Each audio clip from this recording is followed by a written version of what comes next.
Saudações do crente docente. Está no ar o CDcast, o podcast da sua lição bíblica. Nesse trimestre nós estamos tratando sobre os livros poéticos, sabedoria, temor de Deus e as grandes questões da vida. Essa é a revista Lições da Palavra de Deus, da editora Central Gospel. Nessa semana nós estamos na lição de número 5, Livro dos Salmos, parte 2, que vai do 42 ao 72. E uma das principais características dessa segunda parte do Livro dos Salmos é que você se depara com os salmistas tendo de lidar com opressão externa e opressão interna. Opressão externa porque ele está lidando com inimigos, com opressores, com a covardia de outras nações, de outros exércitos, em relação à vida dele e ao povo de Deus que ele está inserido. E também a opressão interna, a problemática interna do salmista, quando ele se vê diante das adversidades do contexto adverso ao seu redor, ele se vê angustiado, ele se vê problemático internamente, ele se vê confuso, ele se vê sem uma perspectiva de melhora, a não ser ter de ficar constantemente em confiança no Deus de Israel, no Deus que dá livramento ao seu povo. Essa parte dos Salmos também retrata e é um espelho para nós que servimos a Deus, os cristãos da atualidade, que nós não estamos imunes ou isentos de tribulação, de angústia, de aflição, de sofrimento. Muito pelo contrário, vale lembrar as palavras do Senhor Jesus em João 16:33. No mundo tereis aflições, mas tende bom ânimo, eu venci o mundo. E isso é muito importante que fique frisado na mente do crente, porque quando ele estiver envolvido em adversidades, em lutas, a primeira coisa que ele deve fazer é apegar-se a Deus, se achegar, se aproximar mais de Deus através da oração, através da comunicação com a palavra, através do jejum, através dos cânticos, dos louvores, da sua expressão de adoração a Deus em meio às lutas e às adversidades. E vale lembrar também um texto muito bonito na segunda carta aos Coríntios, capítulo 4, quando o apóstolo Paulo está falando da sua tribulação, ele diz assim, 2 Coríntios 4:8, em tudo somos atribulados, mas não angustiados, perplexos, mas não desanimados, perseguidos, mas não desamparados, abatidos, mas não destruídos. É óbvio que o apóstolo Paulo aqui, ele adquiriu em meio às lutas que ele passava um nível de maturidade espiritual excelente. E é justamente isso que acontece na vida dos crentes em Jesus, que passam por provações, que passam por adversidades, por impropérios, e isso é tão patente que você adquire como crente, como cristão, você adquire um nível de maturidade maior e melhor para se relacionar com Deus, para se relacionar com o meio em que você vive, com os irmãos, na interação eclesiástica. Então você observa isso através dos salmos também, de que o sofrimento abate o justo, o sofrimento, a luta, ela vem de encontro ao justo. E a lição, ela tem uma citação, ela cita o Salmo de número 42, Salmo dos filhos de Corá. Você observa no Salmo uma beleza extraordinária, é um Salmo que particularmente eu gosto muito, e você observa nas linhas do Salmo o desejo anelante do salmista, como o cervo brama pelas correntes das águas, assim suspira a minha alma por ti, ó Deus. E no versículo 2, ele anseia por estar na casa de Deus. Quando entrarei e me apresentarei ante a face de Deus? Parece transmitir uma ideia de um aparente distanciamento, ainda que momentâneo, ele anela estar buscando a face de Deus, ele anela estar buscando a presença de Deus para a vida dele, para apresentar a Deus as suas angústias, as suas lágrimas, as suas aflições, porque não há nada nesse imenso universo que não possa estar diante do altar de Deus quando se trata de angústia, de aflição. Aliás, a melhor pessoa para nós nos relacionarmos no momento de angústia, no momento de tribulação, é com o nosso Deus, o único que pode resolver os nossos problemas. É bem verdade que nós temos amigos, temos pessoas queridas, o qual nós compartilhamos as nossas aflições, nossas agonias, mas Deus está acima de tudo e de todos e pode resolver as nossas questões e pode consolar-nos pelo seu Espírito Santo, e é isso que você vê retratado nos Salmos. Quando entrarei e me apresentarei ante a face de Deus. E isso é tão importante no versículo 3, quando ele pergunta assim, os inimigos constantemente perguntam isso para o salmista, onde está o teu Deus? É como se o inimigo estivesse dizendo implicitamente de que você está passando por tanta angústia, por tanto sofrimento, por tanta calamidade.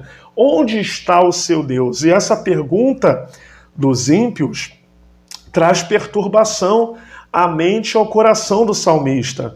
E essa pergunta também responde outras perguntas, e a gente pode, como professor de escola bíblica, de estudo bíblico, traçar aí uma linha doutrinária muito bem fundamentada sobre a imanência e a transcendência de Deus. O que é a imanência? Deus, a pessoa de Deus. Deus é um ser pessoal, que se relaciona com seres pessoais que somos nós, os seres que ele criou. A fim de refutar, por exemplo, a doutrina deísta de que Deus está à parte da criação, de que Deus ele criou o ser humano, colocou ele nesse imenso planeta e o abandonou ao léu da sorte. A doutrina deísta é uma heresia e ela diz que Deus ela assume, a existência de Deus, mas nega o relacionamento pessoal de Deus com a sua criação. Nós não somos desse tipo e refutamos esse tipo de teologia, de doutrina herética que é o deísmo. Nós cremos tanto na imanência quanto na transcendência de Deus. A imanência ela é patenteada pelo relacionamento pessoal que Deus estabelece com a sua criação, que Deus estabelece com as suas criaturas, que Deus estabelece com o ser humano. E a doutrina, a transcendência assume que Deus está também fora da criação, mas que não deixou de se relacionar com ela. Por exemplo, Isaías 57:15 está escrito, porque assim diz o alto e o sublime, que habita na eternidade, transcendência, e cujo nome é santo, identidade.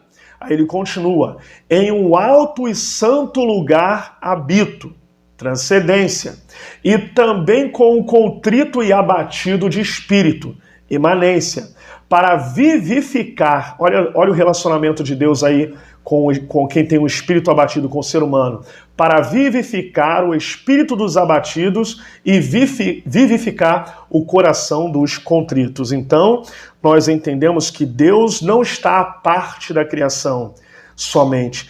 Deus está no alto e santo lugar, mas ele também está com o servo fiel, com a serva fiel, com a família fiel, que está passando por problema, que está passando por adversidade, que está passando por dificuldade. E qual é o nosso papel? Qual é o nosso papel? É impressionante que a gente não pode esquecer que até mesmo Jesus Cristo, em meio à aflição, manteve-se em intensa comunicação com Deus Pai. Em Lucas 22:44 está escrito, e estando em agonia, orava mais intensamente. Aí fica uma pergunta para mim, fica uma pergunta para você, e aguça aí a espiritualidade dos teus alunos da escola bíblica. A quem vocês têm recorrido em momentos de angústia? Como eu falei no início, é muito bom ter amizades, pessoas com quem a gente possa se relacionar e falar sobre os nossos problemas internos, conversar, e isso tudo é muito bom. É bom psicologicamente, é bom espiritualmente, é bom emocionalmente, tá? Mas nunca se esqueça de manter a comunicação com um Deus pessoal, que é o nosso Deus, o Deus de Israel, que se relaciona com o ser humano e quer e deseja e almeja se relacionar com o ser humano e que não despreza o ser humano. E todo aquele que invocá-lo, o Senhor dará a salvação, o livramento. E esses salmos de lamento, eles retratam a humanidade do salmista, a humanidade de quem escreveu esses poemas, a humanidade, a sensibilidade que esses homens tiveram de se expressar sentimentalmente, de se expressar nos sentimentos, nas horas de injustiça, nas horas de opressão. Por exemplo, o Salmo de número 44, dentro desse grupo, desse segundo grupo dos Salmos, você observa que no início ele exalta a Deus pelos feitos históricos da nação de Israel, do povo de Deus, mas depois ele começa a entrar numa crise, achando que Deus não está observando as atitudes do inimigo contra a vida deles. Então você precisa entender, deixar claro isso para os alunos, deixar claro para os seus discipulados, para a classe que você está ali lecionando, de que Deus, ele tanto não está a parte distante de sua criação, mas ele está contemplando o inimigo da nossa alma, as perseguições que nós sofremos, a perseguição que a igreja como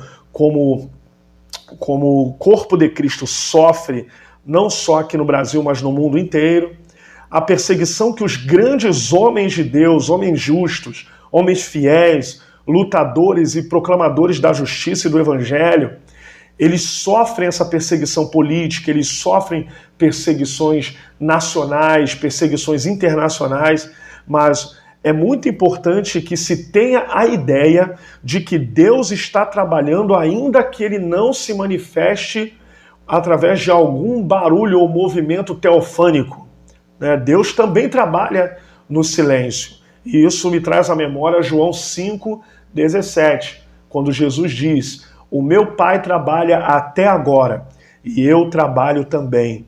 Então isto é um consolo, é um conforto em meio à aflição. Então quando você lê os Salmos e observa que Deus está no controle de todas as coisas, é de fato um consolo, um refrigério para mim, para você. Agora, passe sempre a confiar no amor e nas misericórdias de Deus. Eu disse misericórdias no plural propositadamente. Misericórdias, porque é uma misericórdia hoje, uma misericórdia amanhã, uma misericórdia depois de amanhã, uma misericórdia neste mês, outra misericórdia no mês que vem. E assim até o dia expressivo da sua vitória. Glória a Deus por isso. Ainda dentro desse grupo de salmos, nessa segunda parte, a gente pode lidar também com outras lamentações, outros lamentos, outras angústias que tomam conta do ser humano, como no Salmo 51, um salmo conhecidíssimo e de uma beleza doutrinária extraordinária, quando ele diz: tem misericórdia de mim, ó Deus, segundo a tua benignidade, apaga as minhas transgressões, segundo a multidão das tuas misericórdias. Olha as misericórdias no plural aí novamente. Então no Salmo 51, ele é conhecido como o Salmo penitencial, podemos dizer assim, quando Davi, depois que pecou com Batseba, depois do homicídio, do assassinato premeditado, provocado de Urias, um de seus soldados muito fiéis, ele agora arrependido e depois de uma palavra de uma palavra de repreensão divina do profeta Natan em cima dele, que coloca ele na parede naquela passagem em 2 Samuel, você observa que agora ele mostra arrependimento.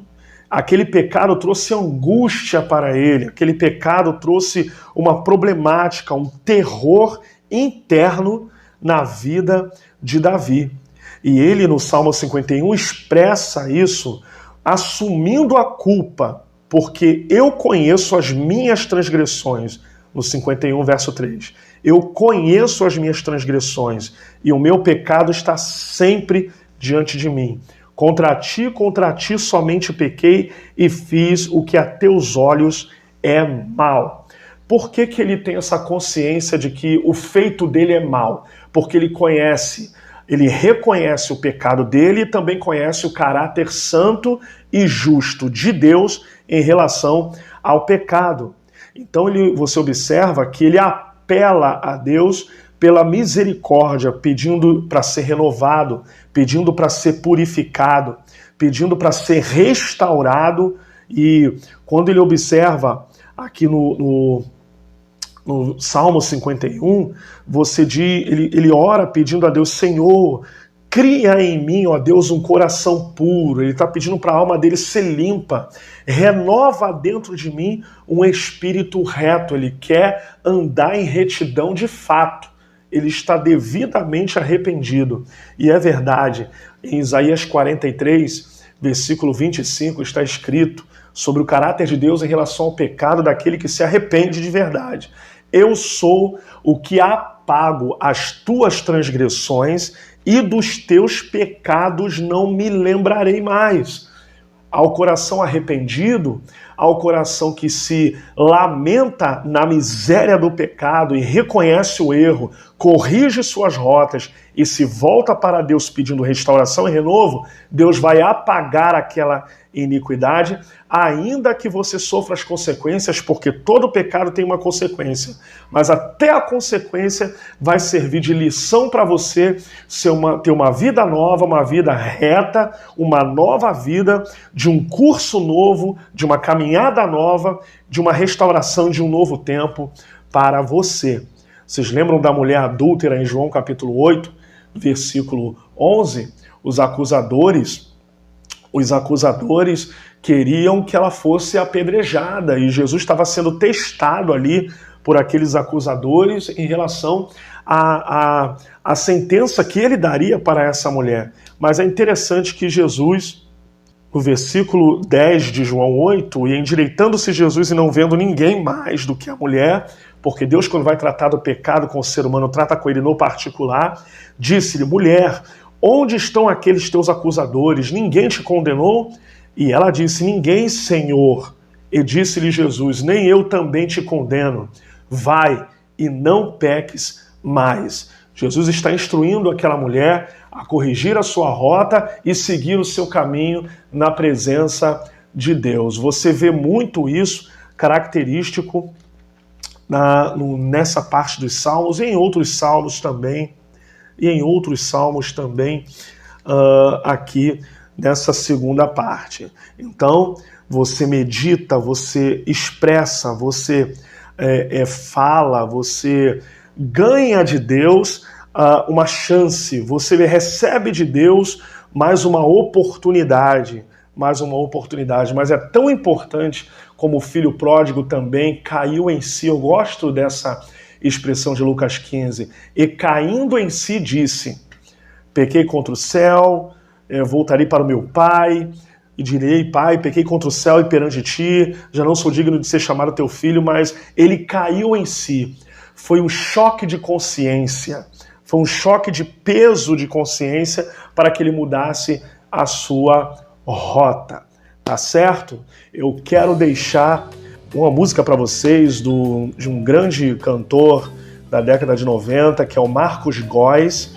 Uma música lindíssima, vai ficar no link aí da descrição, que o canal vai colocar para vocês. A música Vai e Não Peques Mais. Então ouça esse louvor com muita graça, com muito amor, com muita misericórdia de Deus, confiando sempre que Deus ele é galardoador daqueles que buscam e ele não negará bem algum aos que andam na retidão. Que Deus abençoe o canal Crente Docente, que Deus abençoe a sua aula, que Deus abençoe você na sua meditação e lhe traga revelações do céu para você e os seus alunos. Que Deus abençoe nesse mês de outubro, mês do professor, né? Embora já tenha passado a data, mas Deus abençoe a todos os docentes de todas as igrejas que estão comprometidos com o ensino bíblico e teológico na casa de Deus. Que o Senhor abençoe vocês. Um grande abraço.